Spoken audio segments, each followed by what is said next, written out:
안녕하세요, 책방 러너입니다. 이번 주도 즐겁게 뛰고 계시나요? 지난주부터였을까요? 제가 사는 강릉은 최고 기온이 37도, 밤에도 30도 밑으로 좀처럼 안 내려가는 찜통더위가 시작됐습니다. 거기다 습도까지 높아서 마라톤 훈련하기에는 정말 힘든 계절이 되었는데요. 그럼에도 많은 사람이 이 무더위를 피해 아침, 저녁으로 훈련에 매진하고 있습니다. 오늘은 요즘처럼 무더운 날 사람들이 겪는 여름철 내장 피로에 대해 이야기하는 시간을 가져볼까 합니다. 여름만 되면 속이 불편하고 메스껍고 무기력한 느낌이 든다 하시는 분은 이번 영상이 도움이 될 수 있겠습니다.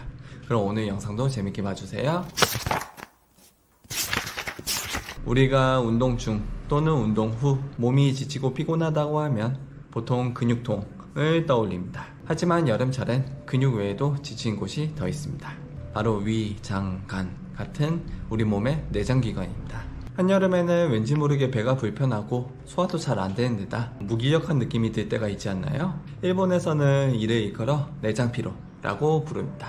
우리나라에서도 더위 먹었다 라든가 소화불량, 배탈, 위경련 등의 표현을 사용하긴 하지만 내장기관들을 따로 모아 지칭한 용어는 없는 것 같아요. 내장피로는 쉽게 말해 내장기관의 과부하가 걸려 기능이 저하된 상태를 말합니다. 여름철은 밤낮을 가리지 않고 30도 가까이 열대야가 계속되잖아요. 바깥을 돌아다니다 보면 온종일 덥고 습하다 보니까 쉴 새 없이 땀이 나고, 반대로 실내에서는 에어컨을 틀어서 시원하긴 하지만 때로는 오슬오슬 춥기까지 하는데요. 호흡이나 체온, 혈압, 심박, 소화기능, 그리고 대사활동 등 우리 몸 안의 환경을 일정하게 유지하는 자율신경은 움직일 때 활성화되는 교감신경과 휴식할 때 활성화되는 부교감신경이 항상 균형을 이루면서 살아갑니다. 이 둘은 서로 기량작용을 하면서 평형적 관계를 유지하는데요. 하지만 기온이 높아지는 여름철에는 이 자율신경의 균형이 무너질 때가 있습니다.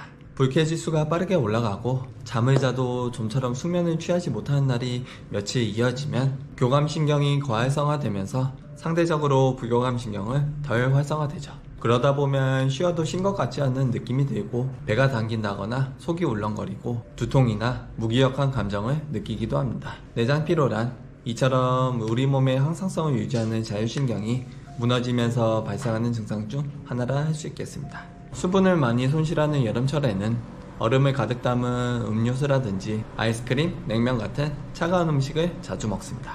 저도 그렇습니다. 러닝 후 한잔 하면 한순간에 갈증이 풀리면서 높아진 체온을 떨어뜨리는데 당장의 효과를 볼 수 있죠. 하지만 찬 성질의 음식을 필요 이상으로 과하게 먹으면 우리 몸의 내장 기능에는 그만큼 많은 부하가 가해지는데요. 저는 옛날부터 부모님에게서 아침에 일어나면 따뜻한 물 한 잔 마셔라, 얼음물 너무 벌컥벌컥 마시지 말고 아이스크림도 몇 개씩 먹으면 배탈 나니까 하나씩만 먹으라 라는 말을 자주 들었습니다.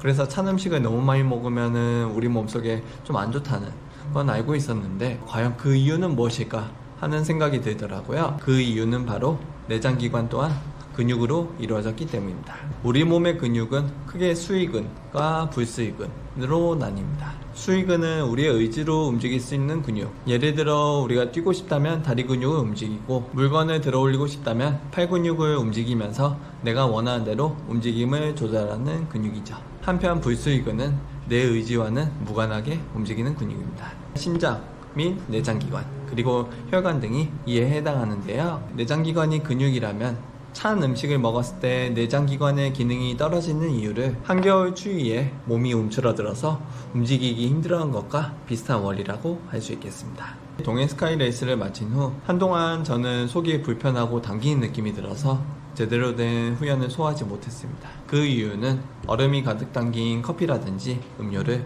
하루에도 몇 잔이고 마셨던 것도 있겠고요. 밤에는 에어컨이라든지 선풍기를 빵빵 틀어놓고 잔 이유도 있었을 텐데요. 그렇다면 내장 피로를 예방 혹은 완화하기 위한 방법으로는 어떤 게 있을까요? 우선 첫 번째로 에어컨 온도를 너무 낮추지 않는 것을 권합니다. 저는 예전에 안방 온도를 한 24도 정도로 설정하고 잤어요. 그런데 우리 몸은 잠자는 동안 체온이 깨어있을 때보다 조금은 떨어지잖아요. 그러다 보니까 자는 동안 어느새 좀 몸이 으슬으슬하고 추워지기 시작하더라고요. 아침에 일어나니까 좀 목이 칼칼하고 으스스한 느낌이 들어서 지금은 설정 온도를 한 26도 까지 올려놓은 상태고요. 다행히 이 온도가 저희한테는 딱 맞았는지 26도로 설정한 이후부터는 아주 숙면을 취하고 있습니다. 이 영상을 보시는 분도 밤에 에어컨이나 선풍기를 틀 때는 내게 맞는 온도나 바람 세기를 설정을 하신 후 충분한 수면을 취하시길 바랍니다. 두 번째로 찬 음료를 줄이는 방법입니다. 여름철은 얼음이 가득한 음료 한 잔이 절실한 계절입니다. 하지만 몸 안에 찬 음식을 넣으면 넣을수록 내장기관에는 많은 부하가 걸립니다. 얼음물은 가능하면 하루에 한 잔, 아니면 첫 한두 모금만 시원하게 목을 축인 다음 나머지는 미지근하거나 따뜻하게 마시기를 권합니다. 저도 이 시기에 따뜻한 물이나 차를 마시는 게 좀 많이 낯설었는데요. 2, 3일 정도 마시다 보니 적응도 되면서 속이 편해짐을 느낍니다. 마지막 방법은 과후연을 피하는 겁니다. 지금 시기에 후연에 매진하고 있는 분들은 대부분 가을 마라톤을 향해 달려 나가고 있을 거예요. 그 중에는 평소처럼 후연했는데도 유난히 몸이 무겁고 페이스가 안 올라오는 분도 적지 않으리라 생각이 되는데요. 기온이 높은 여름에는 우리 몸이 체온을 낮추는데 많은 에너지를 사용합니다. 기존의 근육으로 가는 혈액 중 상당수가 땀을 배출하는데 사용되다 보니 근수축하기 힘들고 그에 따라 내장기관의 기능도 약해지죠. 게다가 땀을 흘리는 과정에서 수분과 함께 전해질도 밖으로 배출되는데 우리 몸 안에 전해질이 부족해지면 그만큼 근수축하는 데 어려움을 겪게 되고 그 결과 우리는 목표한 대로 후연하기가 힘들어집니다. 그러니 이 시기에는 주에 두세 번씩 숨을 헐떡일 정도로 고강도로 후연하기보다는 내 몸에 크게 부담 없는 운동 강도에서 꾸준하게 후연을 이어나가시길 권합니다. 장기적인 관점에서 후자가 오래가고 또 편합니다.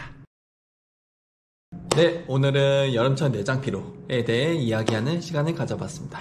좀 도움이 되셨을까요? 여름철에 저처럼 찬 거를 너무 많이 마시거나 아니면 에어컨 바람을 너무 세게 맞거나 그 외 여러가지 이유로 배탈 나는 분들이 많으실 것 같은데요. 여름철 달리기는 그 자체로도 어렵지만 우리 몸속 내장기관의 컨디션까지 무너지면 정말 후연하기가 힘들어집니다.